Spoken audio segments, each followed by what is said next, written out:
Morning students, आज हम ओम के नियम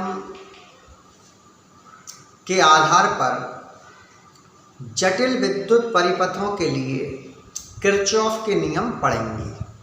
अभी हमने पिछले टर्म पे धारा अलग से पढ़ी, प्रतिरोध अलग से पढ़ा, प्रतिरोधों को जोड़ने के क्रम, श्रेणी क्रम, समांतर क्रम पढ़े। अब ऐसा क्वेश्चन है जो धारा और प्रतिरोध दोनों को मिलाकर बना है। इसमें ओम का नियम जब लगाते थे तो उसमें एक प्रतिरोध होता था, एक धारा होती थी और एक विभवांतर होता था।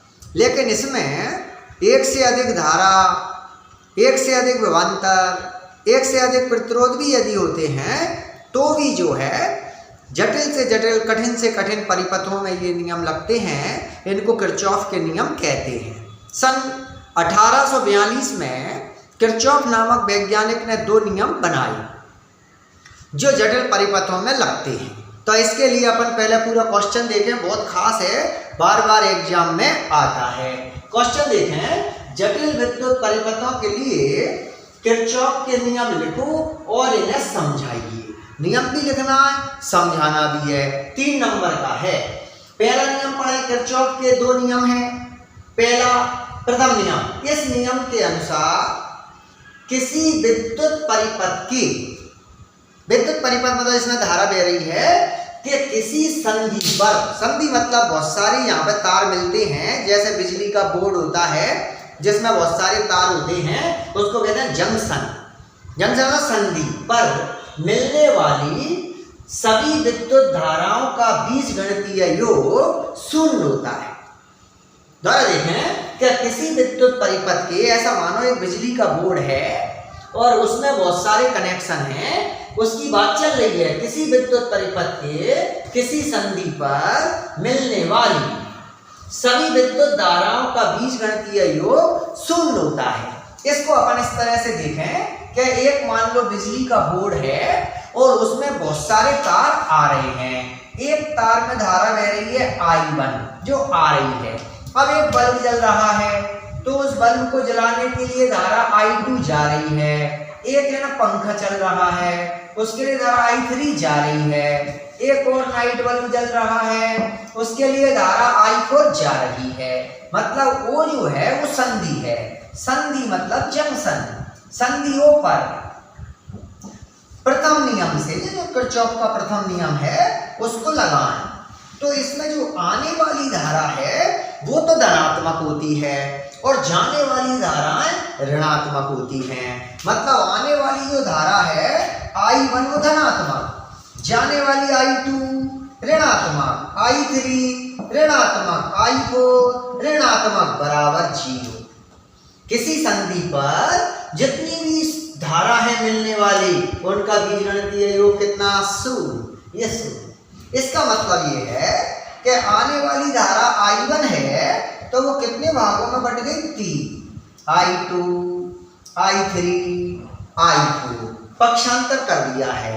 ये पहला नियम कहलाता है, बहुत खास। इस नियम को आवेश संरक्षण का नियम भी कहते हैं।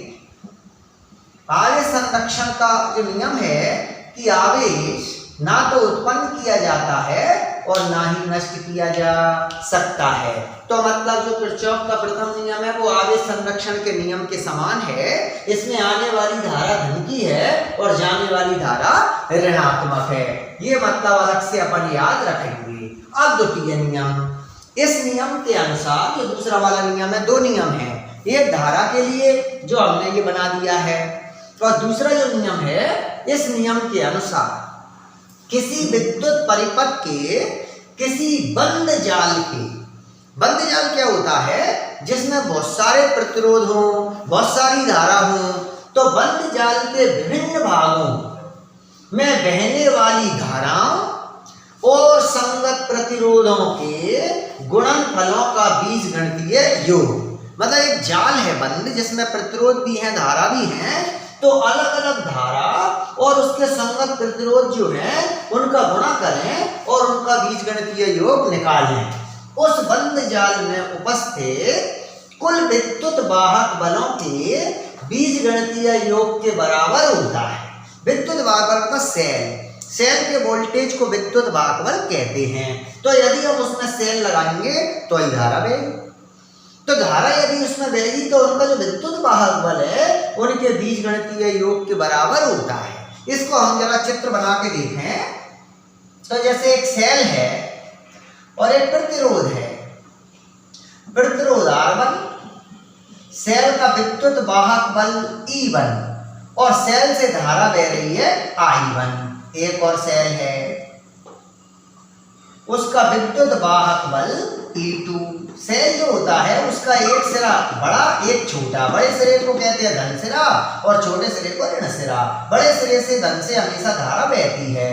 तो इस तरह से ये बंद जाल बनाया है, इसका नाम है ABCD, बंद जाल कहलाता है। तो बंद जाल में जब धारा निकालते हैं तो नाम कहां से पढ़ेंगे इस पर निर्भर करता है। तो पहले हम इसका नाम लिखें, बंद जाल पढ़े यहां से ABCD, में यहां से चलती है वहीं पर ही वापस आती है। ये इसका एक तीर का निशान लगा के अपन ने क्रम लिखा है। और द्वितीय नियम से